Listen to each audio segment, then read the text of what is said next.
Welcome back to the KC Sports Report. I'm your host, Michael Darcy, and today we're recording this live from the Sports Radio 810 WHB studios, and I'm joined by my producer, Dylan Michaels. And today we're going to answer some questions from Twitter, which I will say we didn't have a lot of questions, but Disco_D3 supplied us with about 3 or 4. We're going to get to those, and we're planning on doing more Q&A sessions in the future. So if you guys have any hard-hitting questions that you want me and Dylan to answer, go ahead and leave those in the comment section of this YouTube video. And also go ask us questions on our Twitter, which is at KC Sports Report, and Instagram, which is KC_Sports Report. So Dylan, why don't we go ahead and just get this thing started right away? What is the first question? The first question is, who is your favorite Chiefs wide receiver right now? It's a good question. So I did look at that, and I've thought about it for a minute. I think when you look at the Chiefs wide receiver group right now, there's a lot of really good candidates for guys that could have a really good breakout season. MVS has really flashed in training camp and in the preseason. Juju Smith-Schuster's kind of been absent with that knee injury. Mecole Hardman's kind of been all over the place. He's kind of been hyped up for a while now.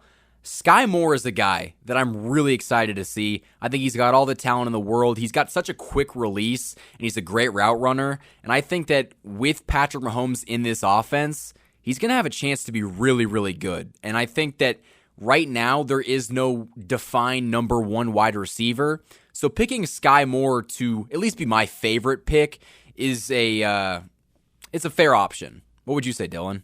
I like that pick. I'm going to go with Juju from practice. I know we didn't see him in a game. I feel like we are going to see him a lot this year. I feel like he's going to start week 1.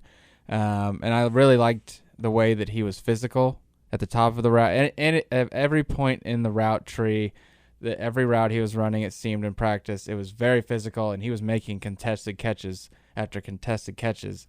And I really like that because that hasn't really been the case with Mahomes in the past. It seems like actually there have been a lot of balls that have hit people in the hands without contest, and Juju's almost the complete opposite, it seems.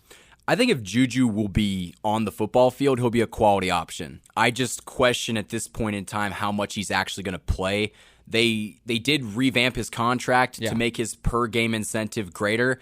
That also could be... Which I think is done to incentivize him to stay off the injury report and maybe be more active, which is the best ability is availability. So I think he's going to be on. I think he's really going to be on. I think that they did that as well, maybe to reward him for practicing really hard. Like I said, like he really did go after it. He ran a couple routes, and maybe he's one of those vets that we don't really have to see a lot in the preseason. We have to see him run one curl, one in, one dig, and that's it. We're not going to put any more tread on the tires. So that's kind of what my hope is, and I feel like that's the case, and I think he's going to ball. Well, the question was, who are you the most excited to see, or who is your favorite?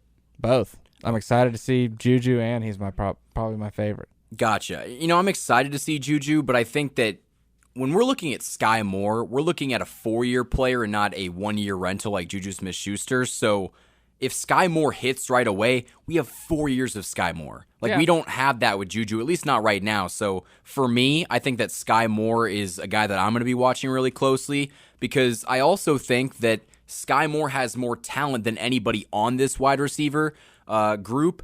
And if he flashes that, he's going to be the number one wide receiver. I really do believe that.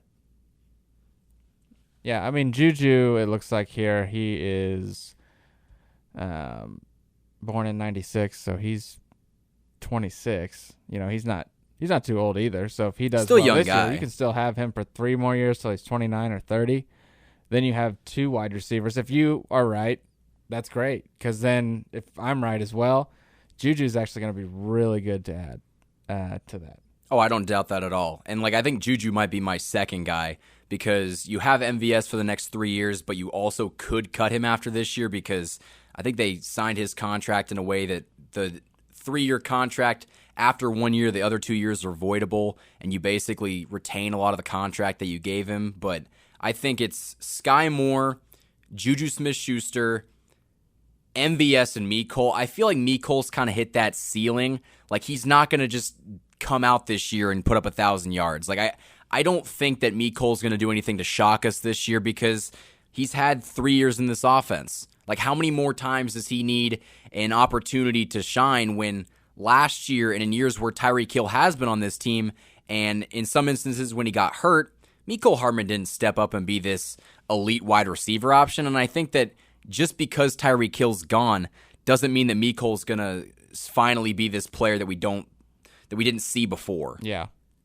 And maybe I'm coming over to your side a little bit. I just looked up Skyy. I mean, he's 21. I keep forgetting that he's 21 years old. Man, I'm 20 years old. Skyy Moore is 21 years old. I mean, you're so right in the fact that even we have 4 years of control, but even at that point, he's 25. So big difference. Yeah. Like, that's huge. But I guess so that more. So what was your question earlier? It was more exciting or more what? Was the question, who are we more excited to see? Favorite. Yeah. Skyy is probably going to be the favorite just because we have him for so long. Yeah. So, I don't know. I think you're right there just because of that. I've swayed him, guys. I swayed him. You have swayed me. Being 21 years old with this much control and then having the second, crack at him as well. But if Juju hits, that's going to make us very hard to defend, I feel like. That's true, because he's that slot wide receiver that could be a killer. Like, he could be really, really good. Yeah. I just question, can he play? Right. And I think Skyy is also a guy that catches in contested catches all the time. Very physical, very savvy, it seems, as well, for how young he is, which is the other thing that, that's why it's so crazy, is because when you watch him, he looks already kind of like a vet in the sense of he's hitting hands off of, him when DBs put their hands on him. He's head faking. He's doing everything at the top of the route. His release is really quick. His release is really, really good. So, I don't know. I think Skyy Moore is very intriguing, and while not my favorite, I feel like is going to be the guy long term. I think to answer the question so we can move on, I think we both are on the team Skyy Moore train, but also we think that Juju Smith-Schuster is that number 2 or possibly could be the guy this year. Right. I feel like that's the two people that if they are jockeying, if we're kind of like neck and neck, which one of us is right in this, that's actually really good for the Chiefs. Yeah. Because it means both of them are really, really good options, and we have Travis Kelce, so the offense is going to be just fine, guys. I know. That's the thing, is that I'm talking myself into that. And I feel like we should also adopt a more run-heavy, not heavy, but run-first mentality. I know I'm asking for a lot, but doing that with all the options and having a balanced attack, I think if we do that, instead of being so centric on Tyreek and Travis like we have been, I think it's going to almost be, that's why people are thinking it's going to be better. Yeah, I think you said that in one of the previous videos that we did, and you kind of got flamed. I don't disagree with you. I think that the words that you used made the people in the comments section kind of lose their mind. I think we can both agree the Chiefs need to be more balanced on offense, and that just comes with running the football. Yeah. And you're not asking for the Chiefs to go completely different and just start running the ball 75% of the time. No. I mean, that's why we have a great quarterback. Yeah. But you can't just drop him back all the time, because then you increase the injury risk. You increase the risk of anything happening. That's why Tom Brady's been Tom Brady for so long, is because he is barely back there, and he's back there for very short periods of time. So if we're running quick routes, cover 2 beaters, things like that, and running the football, that's what I want. I don't want to be like boring ground and pound. I want to be balanced so that you can't just play one set zone coverage against us and we have no idea what to do. When speed's kind of the name of the game, because if you look at our young defense, it got completely revamped with speed, and this wide receiver core, MVS ran a 4.5, I believe. Juju ran a really good 40 time. Skyy was one of the faster wide receivers at the combine. Like, speed is going to be the name of the game this year, and I think that on offense, with these quick routes and just getting the ball out of Mahomes' hands quickly is going to be a key, and I think the Chiefs have all those wide receivers to do it.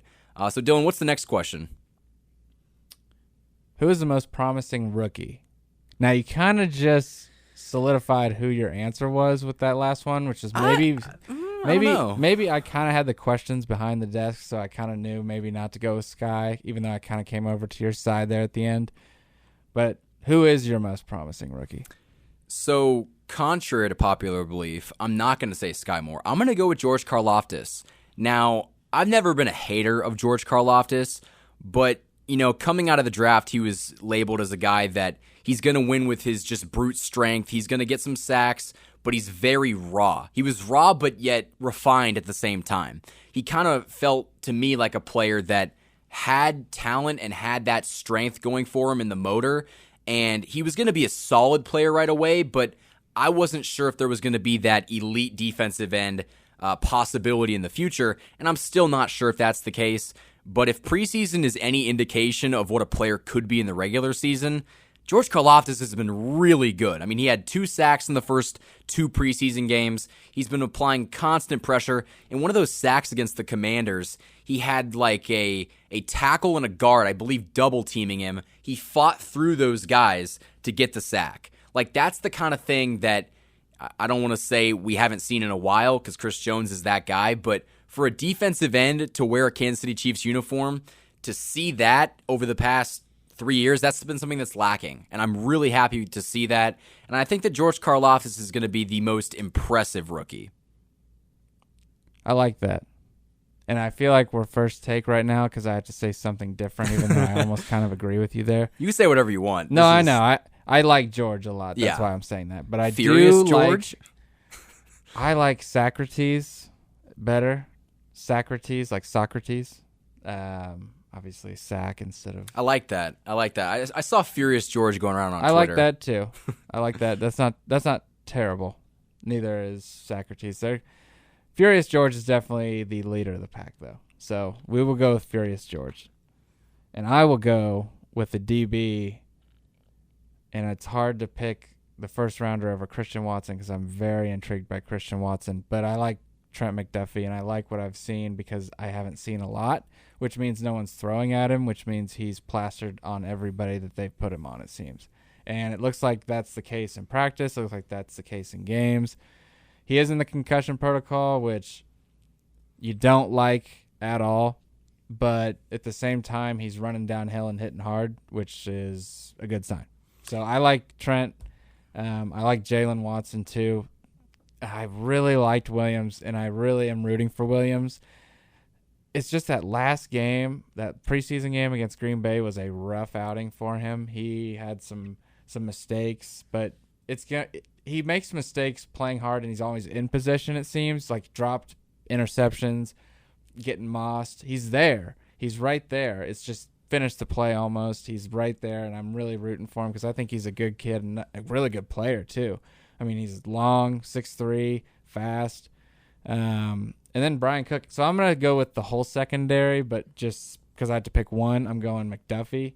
But I really like the secondary as a unit that we've drafted. So McDuffie with a caveat that I like all of them a little bit, just kind of, Brian Cook's been good. It's hard to pick. It really is. They're fun to watch, and I really hope that it's something that sticks. I hope it wasn't just a preseason fluke. So I'll go McDuffie. I like your pick because I think the Chiefs have something really good going in the secondary with all these younger guys, and I know a lot of people, specifically on Chiefs Twitter, freaked out when they released DeAndre Baker and they traded, I think it was Lonnie Johnson from the Texans that they traded for, and then they cut him. But I think that kind of just shows you that the Chiefs aren't worried about the guys they have back there and that they're confident they have enough depth. And that's been something that in the secondary they have not had for quite some time now. Now, your Trent McDuffie answer, doesn't that lead into the next question?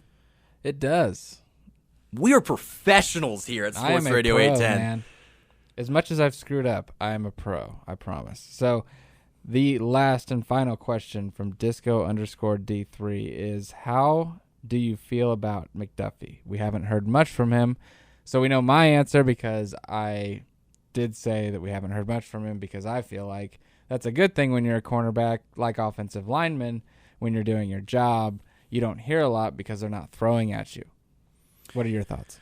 So Trent McDuffie's an interesting case. I don't think he's been bad at training camp, but kind of like you said, we haven't really heard anything about him. He is in concussion protocol. I'm not really worried about that, but I think that he's going to be a guy that in the future is going to be a really good player, but I'm really questioning his ability to come in right away and be locked down. I don't think that's going to be the case. I think he's probably going to struggle against these AFC West wide receivers, at least in the beginning. And I can't really blame him for that because this is one of the best divisions in football with some of the best wide receivers and some of the best quarterbacks in football. And to be a rookie in that secondary, it's not an easy task for anybody. And, I kind of go back to something that Pete Sweeney of Arrowhead Pride said, that he's a guy that really is getting overlooked because of some of the mistakes that he made in camp, but he's eventually going to turn into that guy that's reliable and trustworthy. But if he's not good right away, don't freak out, because he compared him to, I think it's Khalil Elam of the Buffalo Bills, that guy in the secondary, how he's looking really good right away. That might not be Trent McDuffie. He might not be that right away, but I think if you give him some time, like most rookies, he'll figure it out and he'll be pretty solid. I think that you just got to give him that grace period, and after that, I think we'll see what we really got. Yeah, I don't really know how to tag that. I just hit it out of the park. I don't know. Did. Is there anything else that you've been thinking about recently? I don't really want to talk about the whole Tyreek Hill drama thing just because I've made it a point to not do it, and I was actually thinking about doing it, and then Dylan was like, you probably shouldn't feed into the machine here, and looking back at it, I'm glad we didn't, because it's just one thing after another, and we're no better than him if we talk about it, I guess. Yep.